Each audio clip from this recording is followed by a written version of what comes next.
बोली वृंदावन बिहारी लाल की जय।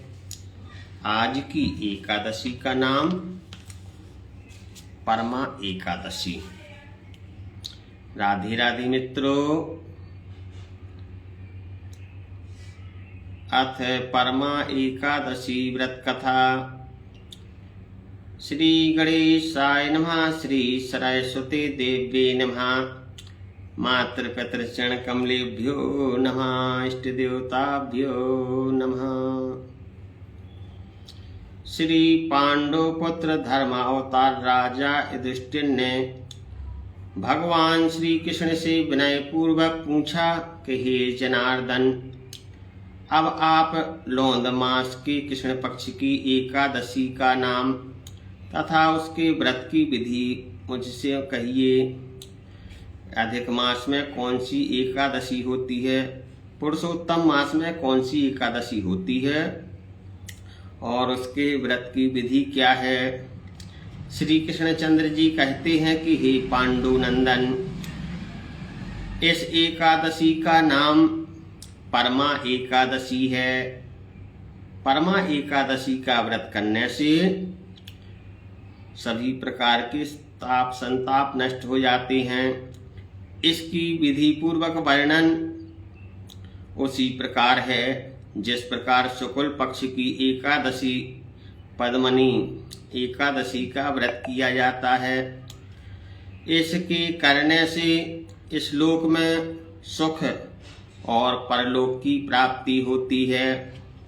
मुक्ति और भुक्ति देने वाला है यह व्रत। इस व्रत में भगवान नरोत्तम जी की पूजा होती है। भगवान पुरुषोत्तम अर्थात भगवान लक्ष्मी नारायण जी की पूजा होती है। 16 प्रकार की सामग्री से भगवान लक्ष्मी नारायण का पूजन करना चाहिए। पाद्यम अर्चनम दासम वंदनम और धूप दीप नैवेद्य से पुष्प आदि से भगवान का पूजन करें। इसके विषय में आपको पुरातन कथा सुनाता हूँ, सुनिए। जो काम्पिल्य नगरी में महर्षियों के साथ जो कथा सुनी थी उसे आप लोग सुनिए। श्री कृष्ण जी सुना रहे हैं राजा युधिष्ठिर को, ध्यान पूर्वक श्रवण करो। हे राजन, सुमेधा नाम का एक श्रेष्ठ ब्राह्मण काम्पिल्य नगरी में निवास करता था। उसकी पत्नी पवित्रा नाम की अति पवित्र और पतिव्रता स्त्री थी। तो पतिव्रता धर्म में इतनी ताकत होती है, आज भी पुरुष को पति को अपने साथ वैकुंठ ले जाती हैं, इतनी ताकत होती है और यम की यातनाओं से बचाती हैं। लेकिन आज कलयुग में उल्टा ही हो रहा। पुरुष तो धर्म कर्म कर रहे हैं और कुछ स्त्रियां धर्म का रास्ता छोड़ करके भटक रही हैं। तो उन सभी को सुमार्ग पर चलना चाहिए, क्योंकि कर्म की महिमा बड़ी न्यारी है। कर्म किसी को भी नहीं छोड़ता। जैसा मनुष्य कर्म करता है वैसा ही फल मनुष्य को इस संसार में प्राप्त हो जाता है। तो मनुष्य को सोच समझकर कर्म करना चाहिए। वह ब्राह्मण अपने किसी पूर्व जन्म के कर्मों के कारण अति दरिद्र था। बड़ी मुश्किल से भिक्षा मांग करके अपना तथा अपनी प्रिय पत्नी का जीवन निर्वाह करता था। उसमें भी उसे पेट भर भोजन नहीं प्राप्त होता था। ऐसी दशा में उसकी स्त्री धर्म को निभाती हुई, पति की सेवा करती हुई, आए हुए अतिथियों को अन्न देकर के स्वयं भूखी रह जाती थी। तो पति की सेवा करने का बड़ा ही पुण्य है। सभी माताओं बहनों को अपने पति की सेवा अवश्य ही करना चाहिए, क्योंकि जो स्त्री पतिव्रता धर्म का पालन करती है, रोज चरण दबाती है, सभी प्रकार की विपत्तियां बाधाएं दूर होती हैं, क्योंकि पति के पैर में शनि का वास होता है और स्त्री के हाथों में लक्ष्मी का वास होता है। इसलिए लक्ष्मी जी भगवान नारायण जी के चरण कमल दबाती हैं। पहले सभी माताएं बहनें, सभी स्त्रियां अपने पति के पैर रोज दबाती थीं, इसलिए लक्ष्मी स्थिर रहकर के सुख देती थीं। लेकिन आज उल्टा हो रहा है, लक्ष्मी तो आ रही लेकिन सुख शांति घर से जा रही है। इसके लिए एक ही विकल्प है कि आप तन मन धन से पूर्णतः पति की सेवा करें, तो आपके घर में सुख शांति और लक्ष्मी का स्थिर वास होगा। और आए हुए अतिथि को अन्न देकर के स्वयं भूखी रह जाती थी, किंतु आवश्यकता होने पर भी अपने पति से कभी कभी वस्तु की याचना नहीं करती थी। और आजकल की डिमांड तो इतनी ज़्यादा बढ़ती जा रही है कि प्रतिदिन नई नई इच्छाएं, नई नई मांग पत्नियों की हैं। अपनी पत्नी की दुर्बलता को देखकर के एक दिन सुमिधा ने अपनी स्त्री से कहा कि हे प्रिय, धनी पुरुषों से याचना करने पर भी कुछ प्राप्त नहीं होता और गृहस्थ जीवन का निर्वाह धन के बिना नहीं होता।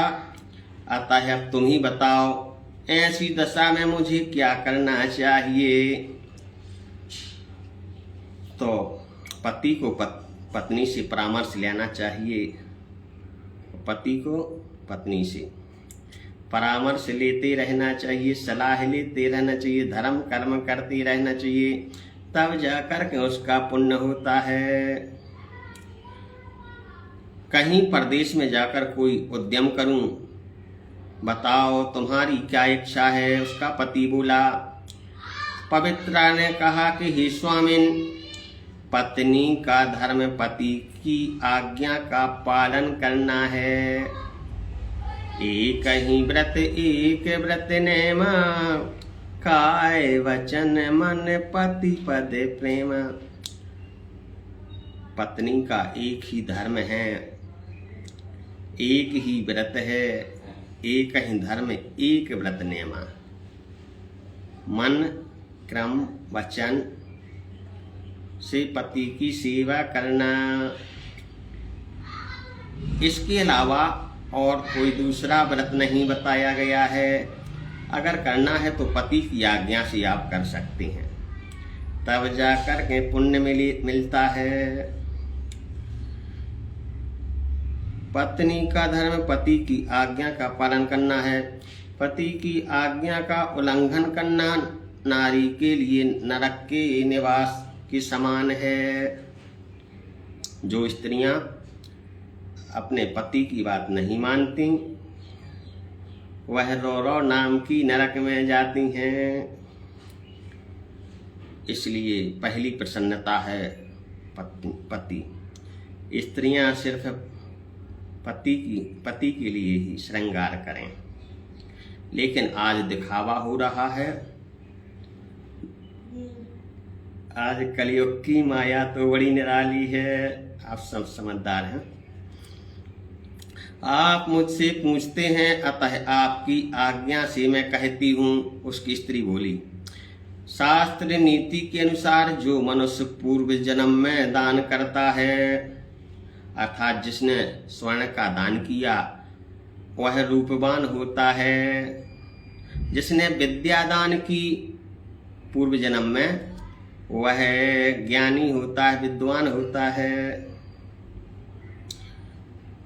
जिसने अन्नदान दिया, वह धनवान होता है। जो मनुष्य पूर्व जन्म में जो दान करता है उसे अद्वितीय जन्म में पृथ्वी पर वही प्राप्त होता है। जो आपने दिया वही लौट करके कई गुना हो करके बैंक बैलेंस की तरह, एफडी की तरह, ब्याज की तरह आता रहता है। पूर्व जन्म में अन्नदान, धन, सोना, चांदी, भूमि आदि दी हुई होती है तो वही इस जन्म में आकर के कई गुना हमें प्राप्त होती है। इसलिए बिना कर्मों के कुछ प्राप्त नहीं होता। मनुष्य को कर्म करते रहना चाहिए। कर्म प्रधान विश्व करि राखा, जो जस करहु सो तस फल चाखा। इस संसार में जो मनुष्य जैसे कर्म करते हैं उनको वैसे ही फल की प्राप्ति होती है। हे प्राणनाथ, उसकी पत्नी बोली, मेरी समझ में तो आप यही रहकर उद्यम करने का प्रयत्न करें। उसकी पत्नी बोली कि मेरी समझ तो यही है कि आप यहीं रहकर के परिश्रम करें, धन कमाएं, क्योंकि बाहर के 4 से घर के 2 रुपया बेहतर हैं। क्योंकि मैं आपका वियोग सहन नहीं कर सकती हूँ। ऐसी पत्नियां होती हैं जो अपने पति को अपनी नज़रों से भी दूर नहीं होने देती। ऐसी पतिव्रता नारियों को प्रणाम है। बड़ी सौभाग्यशाली नारियां हैं। पहले सभी पतिव्रता बनना चाहती थीं, लेकिन आज उल्टा हो रहा है। कलयुग में उल्टा औरतें भी पतिव्रता होना चाहती थीं, लेकिन आज पतिव्रता स्त्रियां भी उल्टा होती जा रही।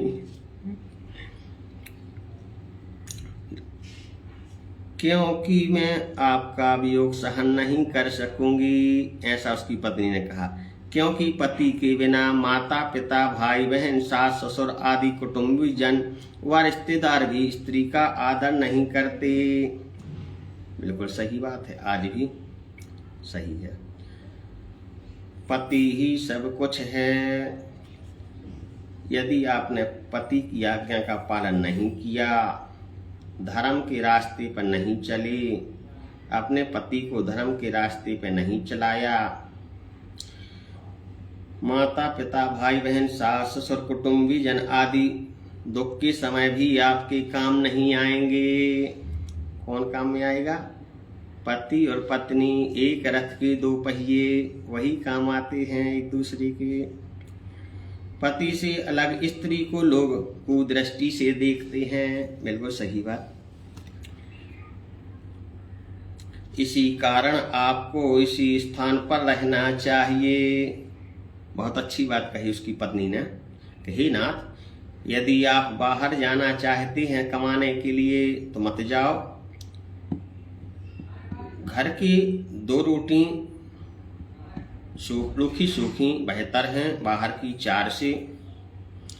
क्योंकि पति से अलग होने पर यदि स्त्री अकेली रह जाए तो लोगों की नज़र बदल जाती हैं, कुदृष्टि रखती हैं। इसी कारण आपको इस स्थान पर रहना चाहिए। भाग्यवश यही सब कुछ मिल जाएगा। ये भी सही है, क्योंकि भाग्य भी कर्म से ही भाग्य का निर्माण होता है। जो हम कर्म करते हैं, कार्य करते हैं, वही उसका फल हमें जो मिलता है वही भाग्य कहलाता है।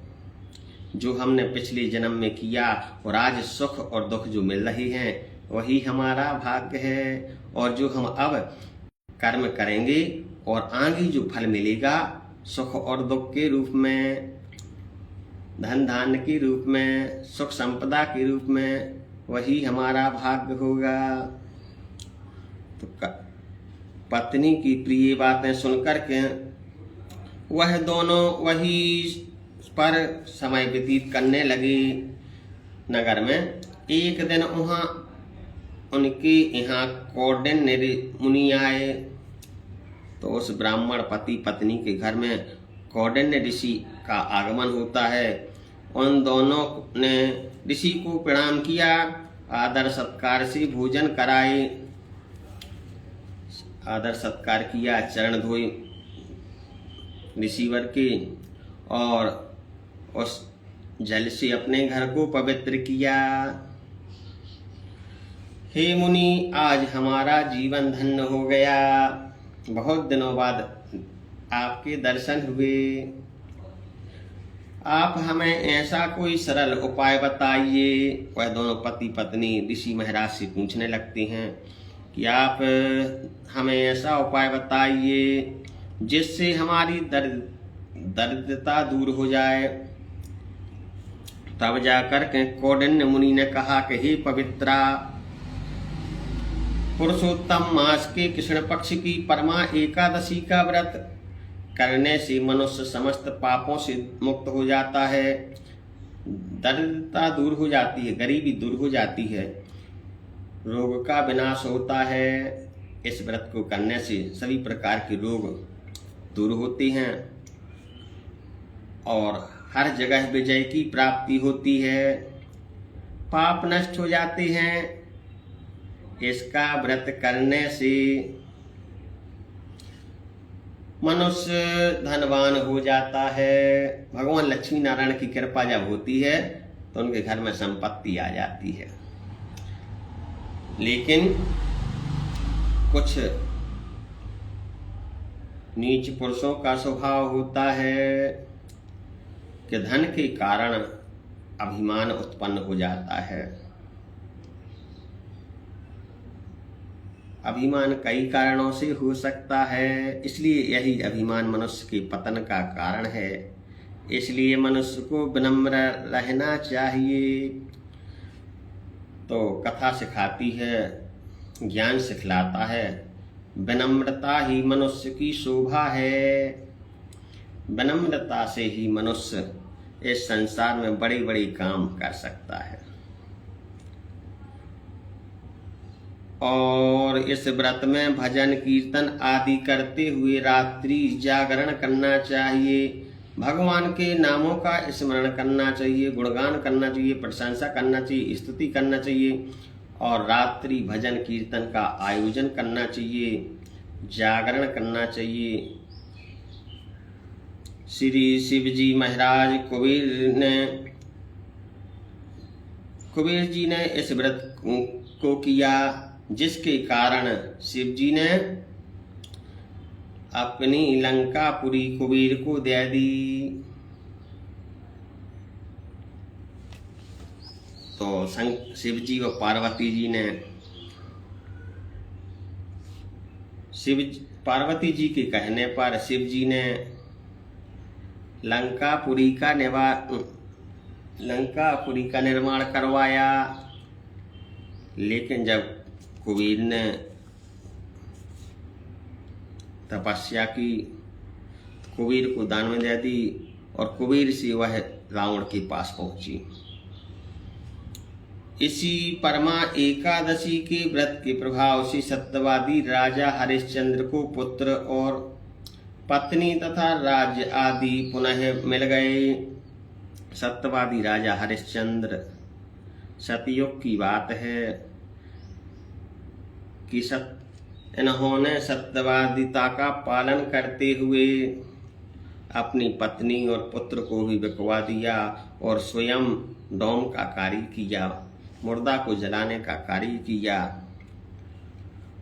और इस व्रत को करते रहे, जिसके प्रभाव से भगवान की माया से पुत्र राज्य आदि द्वारा मिल गया। तब मुनि ने एकादशी, यह मुनि सुना रहे हैं दोनों पति पत्नियों को कि सत्यवादी राजा हरिश्चंद्र ने इस व्रत को किया, जिसके प्रभाव से उनके लिए पुत्र राज्य आदि द्वारा मिल गया। इसी प्रकार तुम भी परमा एकादशी का व्रत करो, जिसके करने से तुम्हारे यहाँ भी दरिद्रता दूर हो जाएगी, गरीबी दूर हो जाएगी और धन का आगमन होगा, सुख शांति आनंद की बारिश होगी। तब मुनि ने परमा एकादशी, परमा की व्रत की विधि पूर्ण रूप से उन दोनों को सुनाई। मुनि ने कहा कि हे पवित्रा, पंचरात्रि व्रत इससे भी अधिक उत्तम होता है। परमा एकादशी के दिन प्रातः काल स्नान करके नित्य कर्म से निवृत्त होकर के विधि अनुसार पंचरात्रि व्रत को प्रारंभ करना चाहिए। पंचरात्रि माने 5 रात्रियां। कौन कौन सी हैं? जो मनुष्य 5 दिन तक निर्जला व्रत करते हैं वे अपने माता पिता स्त्री सहित स्वर्ग को वास करते हैं, स्वर्ग में जाते हैं। और जो मनुष्य इस व्रत में 5 दिन तक संध्या को एक बार भोजन करते हैं, 5 दिनों में एक बार भोजन, वे मनुष्य स्वर्ग लोक को प्राप्त होते हैं। तथा जो 5 दिन तक स्नान करने के पश्चात ब्राह्मणों को भोजन कराते हैं, उन्हें समस्त संसार को भोजन कराने का फल मिल जाता है।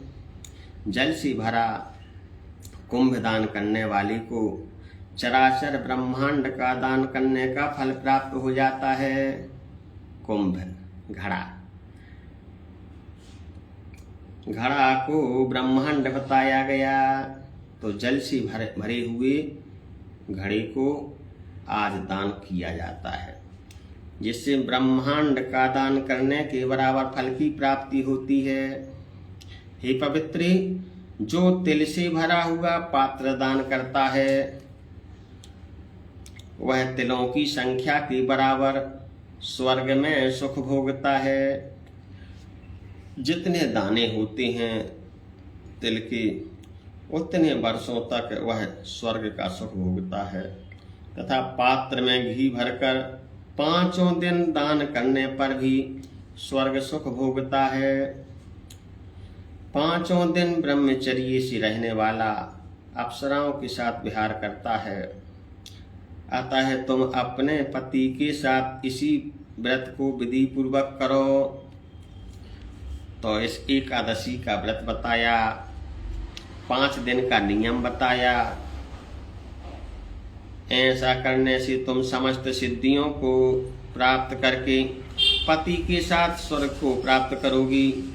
मुनि के ऐसे वचन सुनने के पश्चात पवित्रा ने अपने पति के साथ इसी व्रत को 5 दिन तक किया, जिसके प्रभाव से एक राजा ने उन्हें रहने के लिए उत्तम भवन तथा जीविका के लिए एक गांव दे दिया, जिससे वे दोनों इस लोक में जीवन भर सुख भोग करके अंत में वैकुंठ को जाते हैं। बोली वृंदावन बिहारी लाल की जय।